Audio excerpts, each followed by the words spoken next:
And so at this time, I'd invite Austin. This is the Interim Study Committee on Fiscal Policy. Thank you, Mr. Chairman and members of the committee. Some of these Indiana legislators asked the nonpartisan Legislative Services Agency to study public K-12 school salaries and benefits for teachers and administrators. We're going to touch on 4 topics today. And what they found is a mixed picture. We also looked at the percentage change in nominal dollars. Here's a snapshot of what they found. These are the average salaries for corporation administrators, school administrators, and teachers from fiscal year 2024 to fiscal year 2025. You can see teacher salaries are up about 4%. Now, this is for public schools and public charter schools only.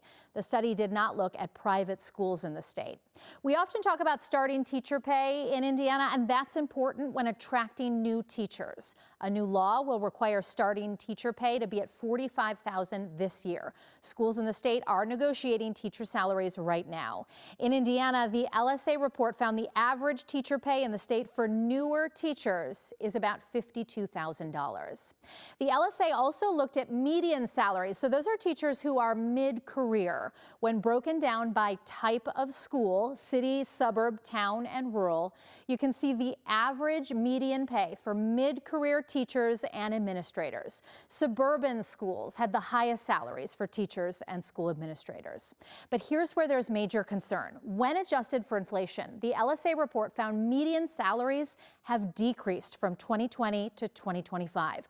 Corporation administrators saw the largest declines in wages when adjusted for inflation.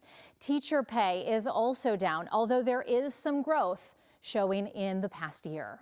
I find the number disturbing, and I see some administrators in the room who must be very unhappy about that 10%, but like everybody else, I'm more focused on the teachers. Lawmakers on both sides of the aisle acknowledge there are next steps needed to address school funding and how that impacts teachers and administrators. So what $1 raises in one corporation, 6 cents raises in another. That can't be fixed, I think, today. But I think long-term, to me, that's the thing we're going to have to think about. The LSA data does raise concerns, especially among teacher and school advocacy groups. Recent studies have shown Indiana lags far behind other Midwestern states when it comes to teacher pay. We want to keep them in the state and prevent them from leaving to go to Illinois or Ohio or Wisconsin or Michigan.